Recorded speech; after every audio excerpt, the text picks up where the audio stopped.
Bonjour, bienvenue à votre émission La Victoire de l'amour. J'espère que vous allez bien en cette belle journée du mois de janvier. Aujourd'hui, on prend le temps de passer des beaux moments avec quelqu'un qu'on aime beaucoup pour faire le bilan de l'année 2021 et comment faire pour avoir une belle année 2022. L'unique Christine Michaud sera avec nous. Ensuite, quelqu'un qu'on aime beaucoup, Nicolas Ciccone, qui nous interprète une très, très belle chanson. L'homélie avec le Père Gauthier et la chronique hebdomadaire avec le bon Père Michel Marie de Paris. Bienvenue à votre émission La Victoire de l'amour. Un seul geste de toi viendra mon secours.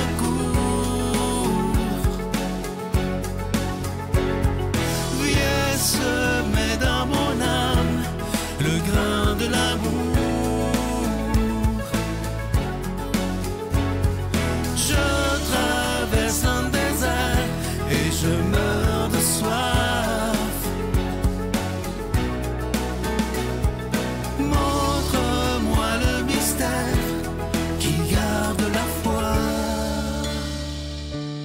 Chère Christine, merci d'être là. Ouais, ça me fait toujours plaisir. une grande joie de te voir. Pour moi aussi. Écoute, on va faire le bilan de 2021 avant de parler de 2022. Je lisais ma recherche hier et tu disais qu'on doit remercier pour 2021. J'entends déjà des gens dire comment remercier pour 2021 parce qu'on ne l'a pas eu facile, Non. encore une fois. Exact. Mais comme toujours, tu as toujours des trucs pour nous aider à regarder le positif. Bien, je pense que c'est important de remercier justement pour un peu faire que ça va moins nous atteindre, qu'il va rester moins de négatif par rapport à ça. Tu sais, c'est d'essayer de voir le bon côté des choses parce que même si tout nous paraît aller mal, bien, à travers ça, il y a toujours quand même des choses qui vont bien. Ça nous demande un effort, souvent d'aller mettre le focus là-dessus parce que on dirait que ce qui a mal été ou ce qui va mal prend toute la place. Fait que ça nous rend un peu aveugles pour le reste qui est encore là, qui est beau, qui est bon, qui est bien. Mais si on le fait, on dirait que moi, en tout cas, dans mon cas, ça neutralise, tu sais, ça m'apaise beaucoup.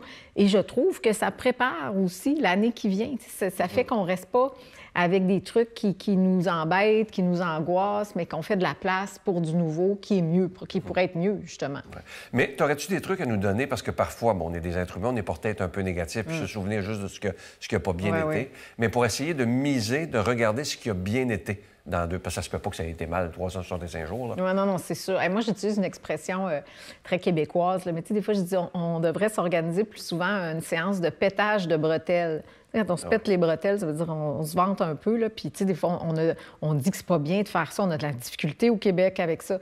Mais c'est pas d'être dans l'ego, c'est qu'on a tellement eu des difficultés parfois. On a tellement été, justement, mis de côté ou stressé ou je sais pas quoi, que ça ramène juste un sain équilibre de dire, ben non, mais je vais faire l'effort de voir qu'est-ce que j'ai fait de bien, qu'est-ce qui a fonctionné, qu'est-ce que j'ai vécu qui peut-être étaient des surprises de la vie, mais qui m'ont fait du bien, quelle nouvelle personne j'ai rencontrée, justement, qui a amené du positif dans ma vie. Tu sais, c'est vraiment de questionner par rapport à ce genre de réponse qu'on souhaite obtenir. Puis c'est des questions ouvertes et positives aussi, tu sais. De pas... Parce que si on passe notre temps à se dire « Ah, bien, pourquoi ça n'a pas marché? Pourquoi je suis triste? Pourquoi... » On ne va pas trouver rien qui va nous élever comme réponse, là, assurément. Et qu'est-ce qui fait que, en 2021, on était toujours dans la pandémie, puis on l'est toujours, là. Ouais. Mais qu'est-ce qui fait que le trait de caractère de certaines personnes qui l'ont bien vécu, du même milieu, là, mettons, là, et de d'autres qui l'ont mal vécu? Tu sais, je pense qu'il y a beaucoup de... Au fond, là, qu'est-ce que je veux? Qu'est-ce que je cherche? Tu sais, est-ce que je cherche la lumière, le positif, etc., ou je me complais un peu dans, justement, la négativité parce qu'un et l'autre nous nourrissent. Tu sais, c'est sûr qu'on dit, qu'est-ce que nous, sur quoi on va mettre l'emphase, le focus, bien, c'est ce qu'on va vivre davantage. Fait qu'à un moment donné, c'est un choix. Tu sais, moi, j'en suis arrivée là, dans toute l'épopée, entre autres, des vaccins, de se demander, c'est-tu bon pour nous, c'est-tu pas bon, ça brime-tu notre liberté, ce genre de choses. Puis à un moment donné, on arrive à un choix, puis on se dit, bien, à partir du moment où je fais ce choix-là, bien là, je suis aussi bien d'y aller pour le positif après. Sinon, je vais juste comme trimballer quelque chose qui va tendre à grossir, à devenir de plus en plus lourd, négatif, etc. Et je vais entretenir ça dans ma vie. Fait que c'est pour ça que je pense que c'est... Tu sais, c'est le choix. Pour moi, c'est le choix de la vie. C'est le choix de la vie, de l'amour, du bonheur, de la joie, etc., plutôt que le contraire.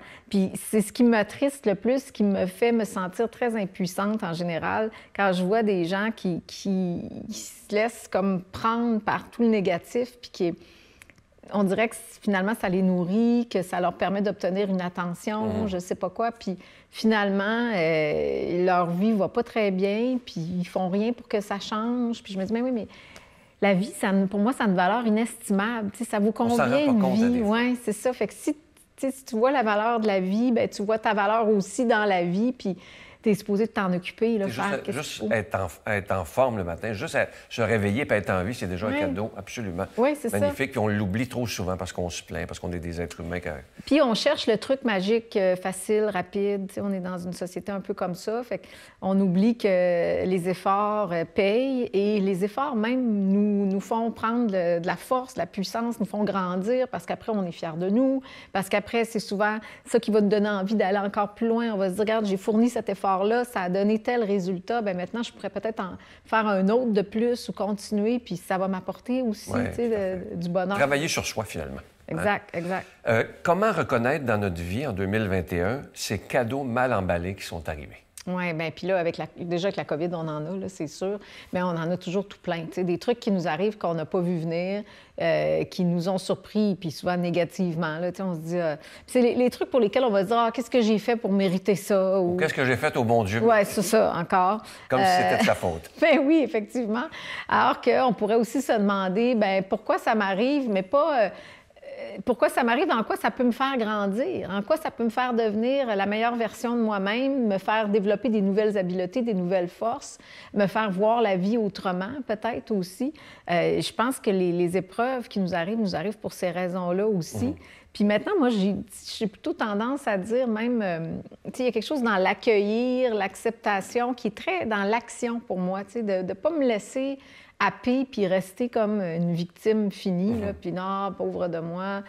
Ben non, pour moi, ça fait pas de sens. Puis finalement, la question de sens est très importante parce que je pense que les épreuves viennent donner du sens à la vie. Même la souffrance donne du sens à la vie. Mais c'est comment on va accepter de la traverser, puis qu'est-ce qu'on va faire en cours de route. C'est une invitation même pour moi. Une épreuve, une souffrance, c'est une invitation à justement peut-être s'élever, grandir, aller au-delà. Tu sais, moi, je commence à penser que l'au-delà, des fois, je me dis c'est une belle expression parce qu'il y a une façon de vivre l'au-delà ici sur Terre, c'est en allant au-delà de nos peurs, de nos limites, des conditions qu'on peut mettre parfois. Tu sais, plus on s'élève, plus on grandit, bien, plus on vit dans cette espèce d'au-delà qui est quand même plus beau et lumineux. Là. Tu parles d'être capable de reconnaître nos héros de 2021. Oui, je trouve ça important. Il y a des gens qui... Est-ce que tu en as eu, toi, en 2021? Ah oui. Si c'est pas indiscret? Bien oui, j'en ai tout le temps, tout plein. Tu sais, je pourrais nommer, bien évidemment, je nommerais mon amoureux, mais les enfants de mon chum ont été des héros pour moi, chacun à leur façon. Ça fait combien de temps que vous êtes ensemble? Vous êtes rencontrés quand? Non, c'est pas indiscret. Ça va faire 1 an. En fait, ça fait 1 an. Un an. Oui, puis les enfants, tu sais, des fois, c'est dans des petites choses. D'ailleurs, tu sais, j'avais déjà parlé des lettres de gratitude. Je trouve que nos héros, comme ça, c'est important de le mettre par écrit des fois. Tu sais, des petites choses qu'ils ont faites, qu'ils ont dit, qu'ils pensent que c'était peut-être banal ou que ça avait plus ou moins d'importance, ou par leur exemple. Tu sais, souvent, il y a des gens qui ont fait des choses.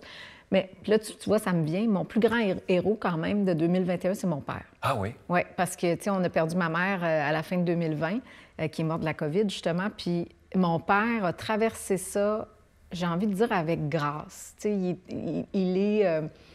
ça a fait mal, il a souffert, il a eu de la peine, etc. Puis c'était un homme... Ma mère, elle prenait beaucoup de place. C'était un personnage assez coloré, contrôlante, intense, etc.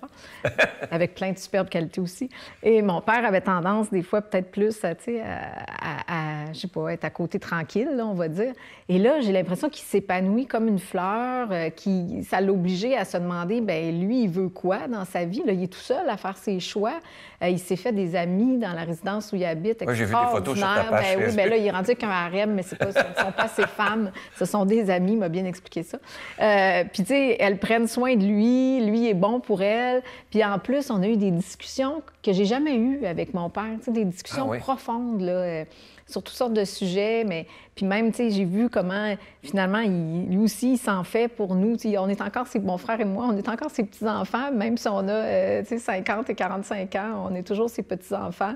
Et il se soucie de nous, il veut que ça se passe bien, etc. Fait que j'ai vu beaucoup de bonté, de grandeur d'âme dans mon père. Puis, tu vois, ça m'émeut de te le dire, mais c'est vraiment, je pense, mon héros de 2021. Beau, très beau.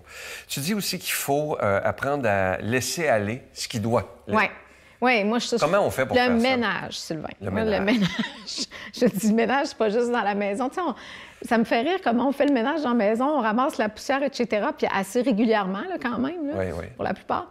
Mais dans notre vie, on a l'impression des fois que parce qu'on a fait un certain cheminement ou on a fait certaines choses, bien là, OK, c'est bon, c'est supposé d'être correct pour le restant de mes jours, puis plus rien ne va m'atteindre, puis j'ai plus rien à laisser aller ou à me libérer de...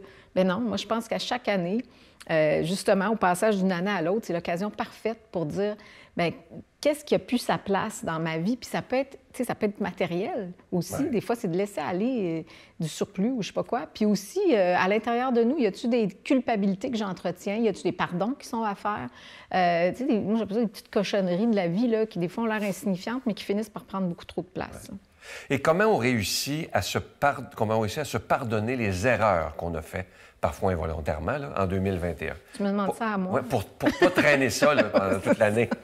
La réponse qui me vient, puis j'ai vraiment pas fait vraiment d'études ou je suis pas la meilleure personne sans doute pour répondre à ça, mais c'est sûr que ce qui me vient, c'est l'amour. C'est toujours un peu plus d'amour. Puis c'est pas le concept de se regarder dans le miroir puis de dire « je t'aime », là. C'est beaucoup plus pour moi de ressentir l'amour. Ressentir l'amour autour, tout ce que je trouve beau, ce qui m'émeut, ce qui m'émerveille. Puis je me dis « je fais partie de ça ».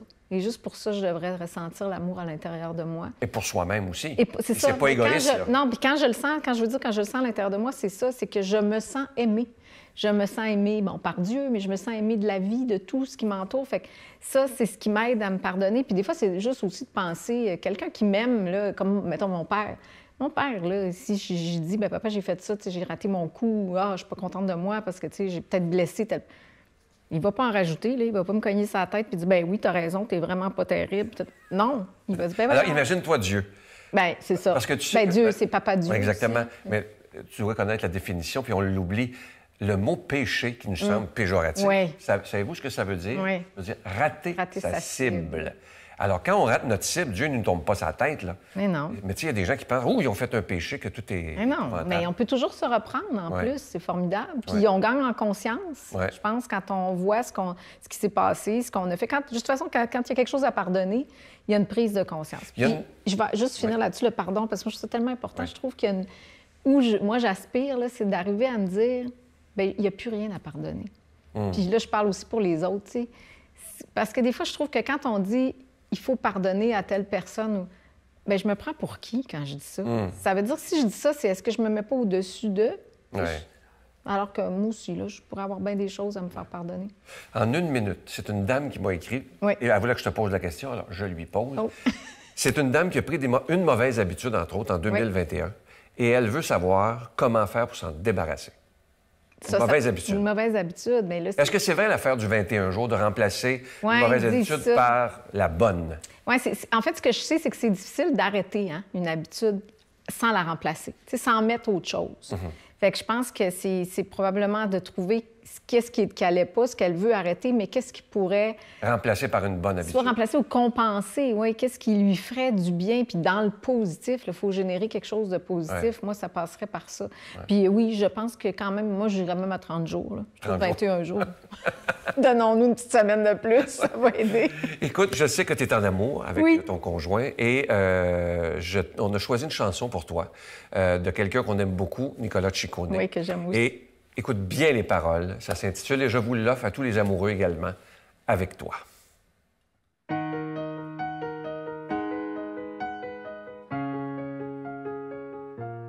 Il n'y avait rien, aucun frisson, aucun sourire, aucune chaleur. Je ne voyais rien, tout était noir ou blanc, je vivais sans couleur. Toi tu arrives et tu changes tout, comme le soleil perce le brouillard. Tu m'aides à me lever droit debout, de par ta joie tu chasses le cafard. Avec toi, le monde est beau. Avec toi, j'en perds tous mes sanglots. Avec toi, rien ne sonne faux. Avec Avec toi vivre dépasse mes mots. Avec toi.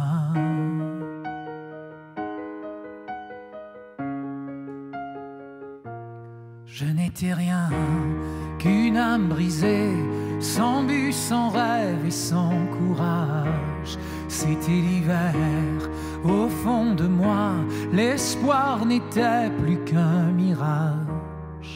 Mais d'un seul coup, toi tu changes tout, et tu donnes à mon cœur une raison de lutter face à ce monde fou.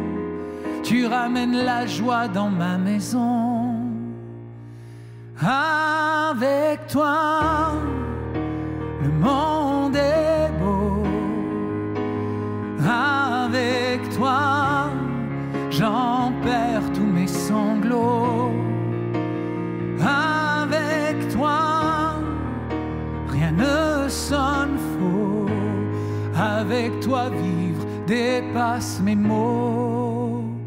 Avec toi.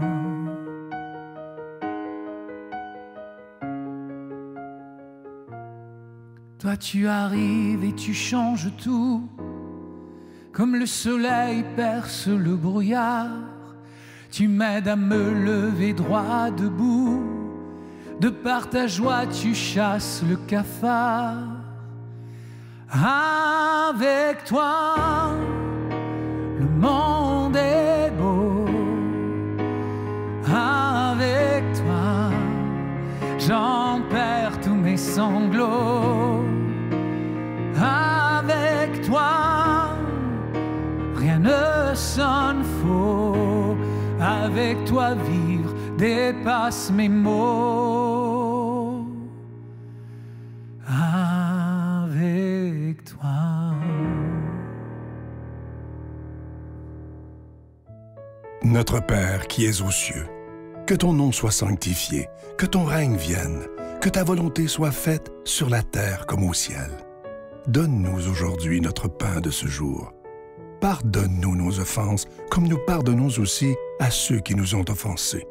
Et ne nous laisse pas entrer en tentation, mais délivre-nous du mal, car c'est à toi qu'appartiennent le règne, la puissance et la gloire pour les siècles des siècles.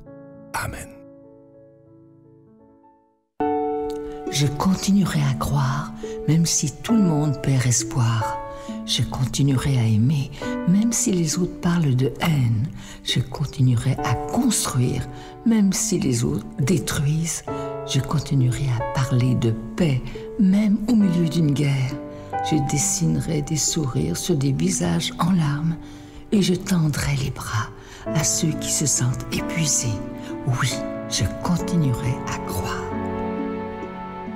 Je suis tellement content de vous parler de ce magnifique cadeau du mois de janvier. Il s'agit d'une exclusivité de la Victoire de l'amour. Il a été fabriqué pour nous. Il s'agit du chapelet de l'espérance. Il est en cristal bleu et il est déjà béni. Je vous rappelle que vous le recevrez avec un don de 25 $ et si vous en voulez deux, avec un don de 40 $. Et c'est une belle façon, en se procurant ce chapelet de l'espérance, de bien commencer l'année 2022 en espérant qu'elle sera de toute beauté. On se le souhaite tous. Alors, je vous donne l'adresse. La Victoire de l'amour, case postale 120, succursale Boucherville à Boucherville, le J4B 5E6, je vous la redonne. La Victoire de l'amour, case postale 120, succursale Boucherville à Boucherville, le J4B 5E6. Également par téléphone, par carte de crédit du lundi au vendredi de 8h30 à 16h30 dans le 514-523-4433, 523-4433 ou sans frais au 1-888-811-9291, 1-888-811-9291 et aussi sur notre site Internet. Vous savez que c'est une façon très rapide, sécuritaire et efficace de faire votre don, le www.lavictoiredelamour.org. Alors, je vous rappelle ce cadeau du mois, une belle exclusivité de la Victoire de l'amour, le chapelet de l'espérance en cristal bleu et il est déjà béni. Vous allez voir en vrai, il est absolument magnifique. Je vous rappelle aussi, pour ceux qui voudraient recevoir d'autres cadeaux, tous les cadeaux d'avant sont disponibles, la majorité. Il s'agit d'aller voir sur notre site Internet dans la section cadeaux et vous avez toute la liste qui est là. Et je vais prendre le temps aujourd'hui de vous dire des milliers de fois merci pour tout ce que vous faites pour la Victoire de l'amour. Parce qu'imaginez que dans quelques mois, dans un mois et demi, ça fera déjà 27 ans que la Victoire de l'amour existe.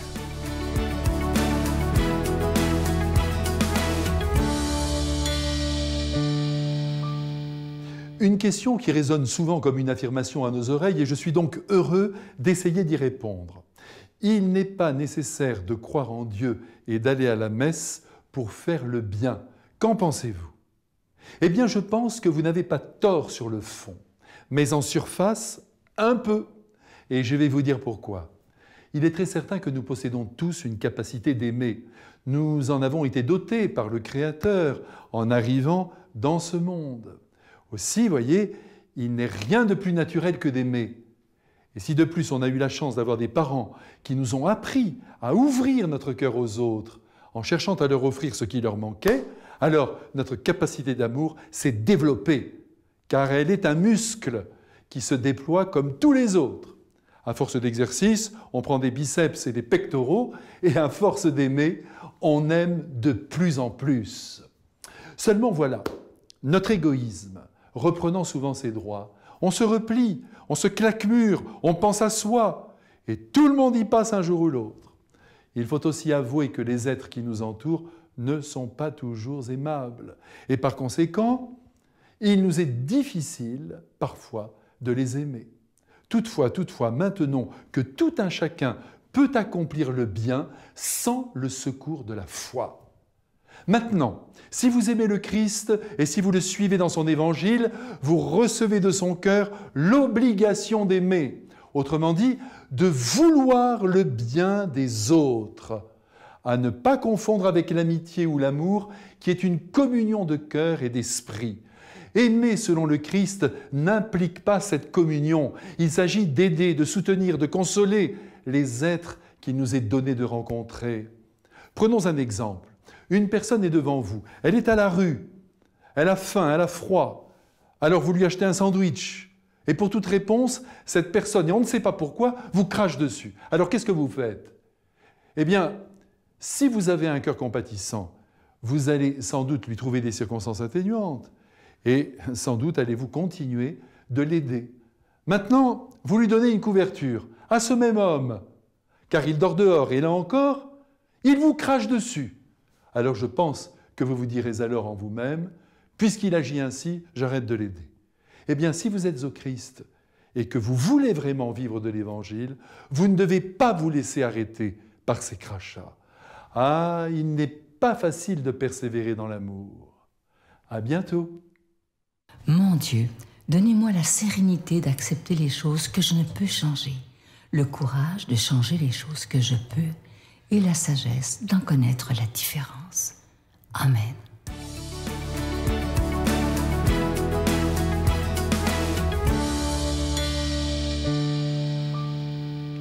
Bonjour chers frères et sœurs, aujourd'hui c'est le baptême du Seigneur et l'évangile qui nous est donné c'est Luc chapitre 3, versets 15 à 16, versets 21 à 22.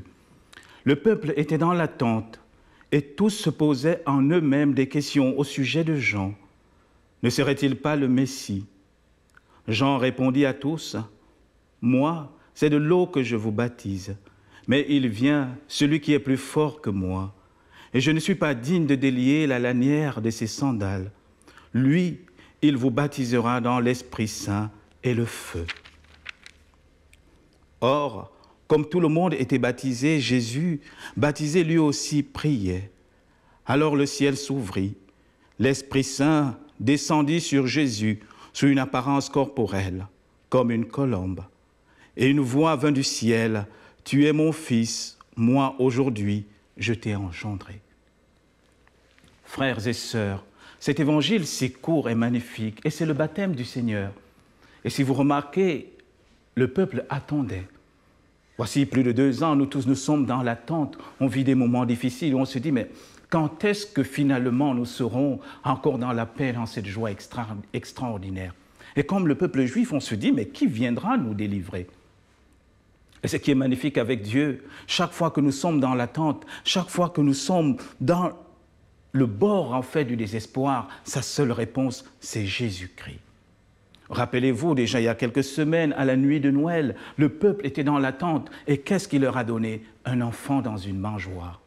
Pour Dieu, la réponse à tous nos problèmes, c'est Jésus-Christ, c'est-à-dire l'amour absolu. Et ensemble, regardons un peu ce baptême de Jésus-Christ. Pourquoi le Christ se baptise? C'est la grande question. Est-ce qu'il a besoin, lui, le Fils de Dieu, de renaître? Et on comprendra que le baptême de Jésus-Christ n'est pas d'abord pour lui. Mais le baptême de Jésus-Christ nous montre déjà ce que nous allons vivre lors de notre baptême. Ce que nous allons vivre de grand et de beau. Vous savez, aujourd'hui, frères et sœurs, le baptême, en fait, on l'a réduit juste à un acte sacramentel. Mais c'est plus que ça. Dans la première épître de Saint Pierre, il dit que le baptême, c'est un engagement de vie à la suite du Christ. Et c'est là où on comprend, en fait, que le baptême de Jésus-Christ a été un signe pour Jean le Baptiste. Parce que Jean le Baptiste le dira dans l'évangile de Saint Jean et dans cet évangile de Saint Luc où il vient de nous parler. Celui qui m'a envoyé baptiser par l'eau m'a dit, celui sur qui tu verras venir l'Esprit, c'est lui le Messie. Mais quel est le rôle en fait du Messie? C'est la grande question qui nous est posée. Quel est le rôle de Jésus-Christ dans ta vie? Est-ce que Jésus-Christ est ton sauveur? Et s'il est ton sauveur, de quelle manière il est ton sauveur? Est-ce que Jésus-Christ vient redonner un sens nouveau à ta vie de prêtre, de père de famille, de mère de famille, d'évêque, de jeune? Est-ce que Jésus-Christ vient redonner un sens nouveau? Est-ce que Jésus-Christ, à travers son acte de baptême, te rappelle à toi et à moi que Dieu nous a engendrés? Aujourd'hui, dans l'évangile de Saint Luc, il dit « Je t'ai engendré ». Dans l'évangile de Saint Marc, Matthieu et Jean, il dira « Tu es mon fils bien-aimé ». Et il va ajouter « Écoutez-le ». Oh, frères et sœurs, c'est magnifique. Le baptême de Jésus-Christ nous rappelle que vous et moi, nous sommes fils et filles bien-aimés de Dieu. Et en disant que nous sommes fils et filles bien-aimés de Dieu, je ne sais pas si vous mesurez le poids de cela. C'est extraordinaire. Nous sommes co-héritiers et co-héritières du Christ. Ça veut dire que le ciel nous appartient. Ça veut dire que tout ce qui est en Dieu est pour nous. Et c'est ça la beauté de notre vie, frères et sœurs. Mais la grande difficulté, c'est pouvoir intégrer cela. C'est pouvoir mettre tout cela au cœur de notre vie, avec les combats, comme avec les peines, avec les réussites, comme avec les échecs. Dire que Dieu est mon Père veut aussi me dire et me faire comprendre que je suis toujours vainqueur. Même si je ne comprends pas l'avenir, la petite Thérèse nous l'a dit de manière magnifique. Si Dieu nous permet de vivre quelque chose, c'est qu'il a déjà pris soin de nous. Et Saint Paul le dira, tout concourt au bien de ceux qui aiment Dieu. Mais nous ne pouvons qu'entrer dans cela, nous ne pouvons qu'entrer dans cet amour inconditionnel si nous acceptons être fils et filles bien-aimés. Et c'est là le grand défi, frères et sœurs. La porte de la sainteté ne s'ouvre pas de l'extérieur, elle s'ouvre de l'intérieur. Ça veut dire que quoi? Dieu, chaque jour, il frappe à la porte de notre cœur. Rappelez-vous, le premier livre de la Bible, c'est Jésus. Autant pour moi, c'est Dieu qui descend au chapitre 3 de la Genèse. Le dernier livre de la Bible, Apocalypse chapitre 3, verset 19. « Voici que je me tiens à la porte de ton cœur et je frappe. Si tu ouvres, je viendrai. Mon Père et moi, nous allons souper chez toi. » Alors, frères et sœurs, en ce jour inestimable du baptême du Seigneur, laissons cette grâce rejaillir dans notre cœur pour allumer le feu de l'Esprit Saint qui nous habite. Pour que vous et moi, nous ne soyons plus des chrétiens à moitié, des chrétiens tièdes, des chrétiens sur le sofa, des chrétiens à temps partiel, mais des chrétiens pleins de feu qui osons témoigner de l'amour et de l'espérance. Et que Dieu qui vous aime comme un Père vous bénisse et vous garde, le Père, le Fils et le Saint-Esprit. Amen. Je vous salue Marie, pleine de grâce. Le Seigneur est avec vous. Vous êtes bénie entre toutes les femmes, et Jésus, le fruit de vos entrailles, est béni. Sainte Marie, Mère de Dieu, priez pour nous pécheurs, maintenant et à l'heure de notre mort. Amen.